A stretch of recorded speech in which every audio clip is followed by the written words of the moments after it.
আসসালামু আলাইকুম। একটি দুর্ঘটনা সারা জীবনের কান্না। এটি অনেক জায়গায় লেখা দেখেছি। কিন্তু বাস্তবতাটা তাই। এটা আমি যেটা ভাবলাম আ বিষয়টি জানিয়ে দেওয়ার জন্য তা হচ্ছে আমাদের এলাকায় সম্পর্কে ছোট ভাই, বয়স ২০ বছর। সে বিয়ে করেছে ১ বছর বা ১.৫ বছর হয়। অর্থাৎ নতুন যুবক। সাংসারিক জীবনে পা দিছে।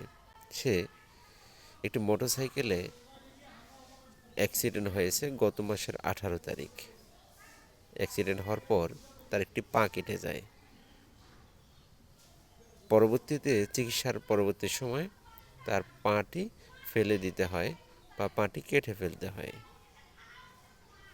আমি বুঝাইতে চাচ্ছি, সে অ্যাক্সিডেন্ট হওয়ার সময় বা দুর্ঘটনার সময় তার গতি নাকি প্রত্যক্ষদর্শীদের কথা অনুযায়ী তার গতি ছিল ৯০ থেকে ১০০ কিলোমিটার। অর্থাৎ গ্রাম্য রাস্তায় একটা মোটরসাইকেলে ৯০ থেকে ১০০ কিলোমিটার গতিতে যখন থাকে তখন আসলে ছোট্ট অ্যাক্সিডেন্ট হলেও কিন্তু বড় আকার রূপ ধারণ করতে পারে। সুতরাং যতটুকু জানি বা যতটুকু মনে করি, যারা গাড়ি চালান বিশেষ করে মোটরসাইকেল সহ যে কোনো গাড়ি, আপনারা স্বাভাবিক গতিতে গাড়ি চালাবেন, মাত্রাতিরিক্ত গতিতে গাড়ি চালাবেন না। কারণ অ্যাক্সিডেন্ট হতে সময় লাগবে না, সেকেন্ড সময় লাগবে না, কিন্তু সেটা ভোগান্তি সারা জীবন দেওয়ার প্রয়োজন হতে পারে।